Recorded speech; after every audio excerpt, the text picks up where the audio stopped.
Right now, I'm gonna talk to you about how to draw rocks in your nature journal. Rocks seem like they should be easy, but a lot of people have major issues with it, including me.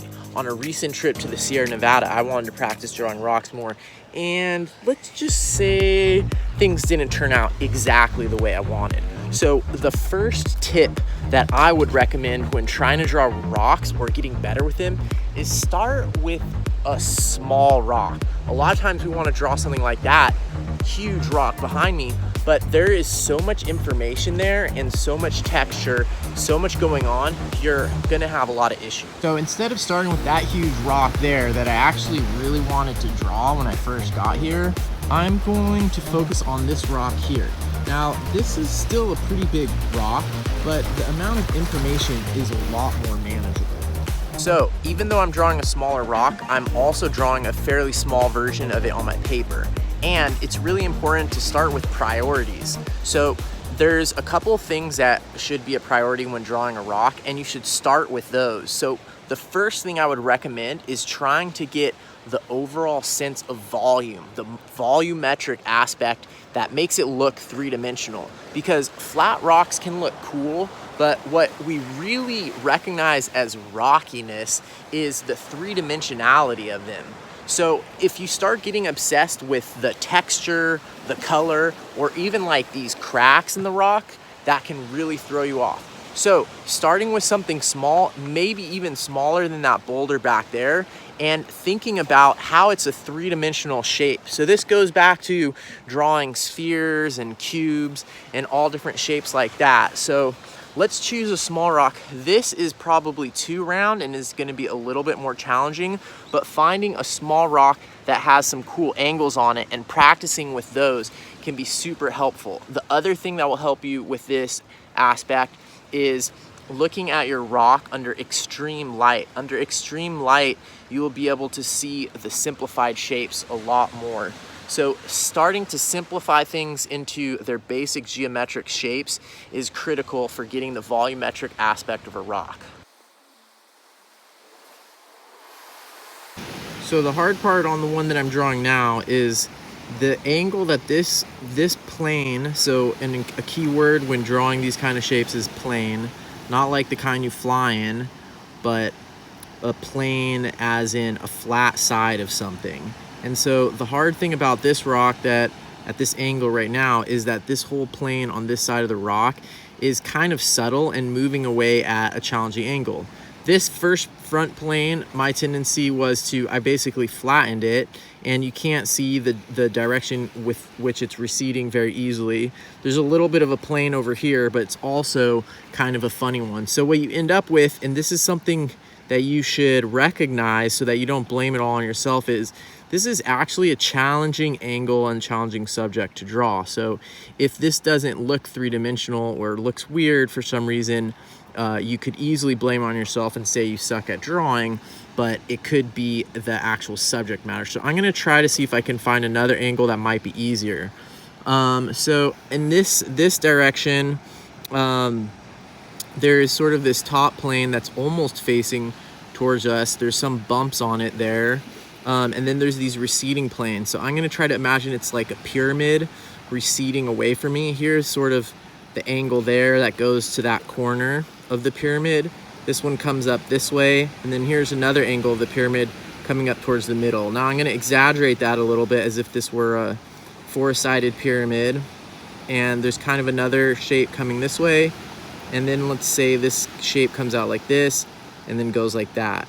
So now you can see in some ways that already, because I kind of exaggerated that basic three-dimensional shape, it has a little bit more of the volume going on. Now if I start adding in details too much, I could ruin that three-dimensionality, especially if they're dark details like I just did there. Whereas if it's a shape where the dark details add to the three-dimensionality of it, as they did on this one, that can be beneficial. So this shape that I did, this particular rock had an easier shape, This rock, especially from these angles, was a more challenging shape, and I would say that is the main reason why these drawings didn't come out as good. So when you're looking at rocks and choosing a subject, remember that the more simple it is, the better, and the more like a basic three-dimensional shape it is, the better as well. And that sometimes if it doesn't look right, it's not just your fault. It has to do with the subject being difficult. All right, I've got another rock that's bigger, and let's see if this is any easier to draw. I'm gonna put it on top of these drawings there. Now I'm gonna look at it from a couple different angles and see what I like best, but I think I'm just gonna go crazy and try right here. This top angle, like when you're drawing this, a lot of times we draw that first. This is the plane that is closest to you, and that's probably not what I should draw first, but it is a good reminder, because the other thing that we sometimes do is we just see the outline of the shape. And most things in nature don't have, the outline's not actually the most important thing when you draw it.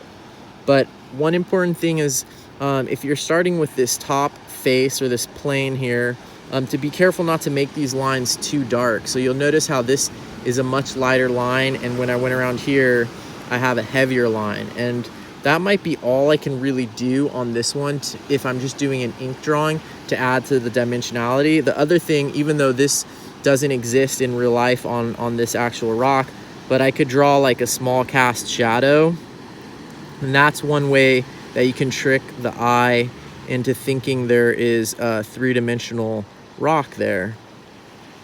The other way, and this can be a little bit harder with ink, but I'll show you a couple methods, would be to use hatching. And using hatching is really useful for rocks because hatching can imply directionality. So if I did an ink wash or a watercolor wash and made this plane, see how this is angling away? That would probably be darker. I don't have dramatic light right now, but if I did have dramatic light, that would be darker. And those planes being darker are indicators to your eyes, to your brain, that those planes are at an angle. So right now, these are both the same color, this plane here and that plane there, and so your eye doesn't really think about it that way. However, let me do a little version of this same rock, but with hatching. So, and this is something I definitely need to work on more. Some people are so good at this, and it's an amazing artistic technique that, you know, it was one of those things that back in the day when art was taught as a skill that you could practice, people would do hatching over and over and over again, and you could see the benefit of that technique and practicing it as a learnable skill and just, you know, going over and over and over again. So I can figure it kind of out to that point, but then I get to this side. Let's see, what should I do? I'm gonna try this. You know, that's okay, but you can see how hatching is a powerful technique, and if you know how to do it properly, you can quickly create these volumetric shapes that are really useful. Another way to do that would be to use dots, like pointillism. So let me try to do a quick version of that and see how that goes. So now I'm gonna try to do another technique, and I'm gonna do a shortcutty version of it because I don't have time to really get into pointillism or stippling like very in depth. But let's just give it a shot, because this is another one of the techniques that you could use for drawing rocks, especially if you only have a pen or pencil and you don't have the capability of doing washes, ink washes, or watercolor. And a little bit of this would probably be good more for getting the illusion of texture than for the volumetric, especially if you're in the field. Doing stippling in the field can be overly laborious, but let's see what I can do just with kind of a pretending. Ooh, I actually see different planes on the rock right now from this angle. Let's see if I can kind of suggest those. And you can see here there's a cool break in the rock there, and there's also like this vein of quartz or something. I'm gonna try not to get too distracted by those things. Ooh, maybe I shouldn't have added these other planes because that just created a lot more work for me. This is kind of fun. I don't practice this very much, but I bet if I did this a lot more, I would get better. And these basic techniques can be useful. Hey, this kind of like how the stippling is working. I think it's creating a three-dimensional effect. Somehow it's tricking my brain into seeing this rock more three-dimensionally. What do you think? That's doable. That didn't take that long in the field.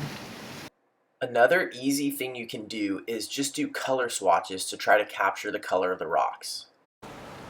Okay, so I drew a couple rocks up close, small rocks that I picked up, and you can see a pretty wide variation. This is why it's important not to just draw one and then stop, but to draw a lot and practice. And it looks like there's some turkey vultures up there on the hill watching me, so that's kind of funny. But now that I've drawn a couple of these small rocks that I picked up, I'm gonna look at some other rocks to draw. And one of the important things here, and just like whenever you're drawing or nature journaling, is to think about your intention.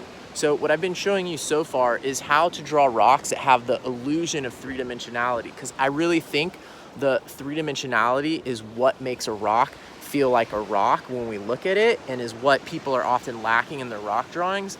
However, there's other reasons to draw rocks, and if what you want to show is other types of information besides the illusion of rockness, then you might want to draw a flattened image, which can be super useful for showing geological processes. So if you want to talk about the bedding plane or sedimentary rock, drawing a flattened version of a rock, more like a diagram, is going to be super useful. So see that cliff back there? I'm going to do a little bit of rock drawing, but as a diagram. You can always do diagrams if your drawing doesn't look like a real rock. Turn it into a diagram. Great trick from John Muir Laws is when your drawing's not working, turn it into a diagram and you'll be happy with it. So like this one that looks kind of weird, if I start putting arrows going to it or sort of showing like a cross section or whatever, asking questions about it, that takes the pressure off the drawing. So let's get back to this diagram over there. All right, the first thing I'm gonna do for diagramming this cliff back there is to do a frame on my page, and just from a compositional perspective, I'm using about 1/3 of the page and making it a spread across the whole page here. And that matches up similarly with the overall dimensions of this cliff. Next, I'm going to start with the gray side of my pen. So I'm using one of these pilots that I really love that has the gray end and the black end. So I'm gonna start with the gray to make sure I get my proportions right, because I'm interested in the overall proportions of what's going on back there with that rock cliff. Okay, so I got my general proportions. I even got a person in a car over there for scale. And so remember, when you're nature journaling, oh my gosh, there's a guy in a car over there ruining the perfect nature. There is no such thing as perfect nature. So I think it's really important to draw those human aspects into the thing, because actually what I'm about to diagram is about the geology of this rock, and the human influence is going to be interesting because there's a bunch of ice plant growing over there. How does ice plant affect the erosion processes of the rock compared to before ice plant was introduced by Europeans? What about the parking lot? How does the parking lot up there where the cars are affect the runoff on this cliff and the erosion? What about this trail that's been made down? How has that impacted the geology? So of course humans are a small aspect in geology, but our impact has had effects on geology, and including those in your area of subject is important because after all, you are a human. So I'm gonna keep going, and now that I added in the gray and got my general proportions, I'm gonna switch to the black side of this ink brush and use that for the drawing, and I'll use the gray for writing my words. So make sure in your diagram that you leave space for words. That's sort of the basics here, and really this shows a lot of the information that I actually care about. It doesn't show all the volumetric complexity. It doesn't have color in it yet. doesn't look that three-dimensional, but you can see there's a lot of information, and this was a pretty quick drawing. So think about your intention when you're drawing rocks, just about like your intention when you're nature journaling anything else.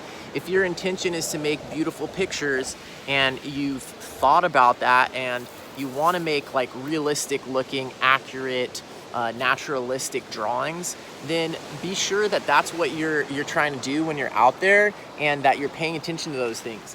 If you're actually using drawing and nature journaling and drawing of rocks as a way to explore a subject that you want to learn about, such as geology, or you just want to practice being curious, then use drawing techniques, drawing of rocks, that is best for that. But try not to confuse the two, because sometimes we get frustrated nature journaling, or we think we're not good at nature journaling because we actually are not clear about our intentions. So those are a couple ideas for drawing rocks. Go ahead and get out there. There's lots of rocks where most people live. So practicing drawing rocks and asking some questions about them, because remember, plants and animals are cool, living organisms are cool, but rocks are part of nature as well, and more people should be nature journaling rocks.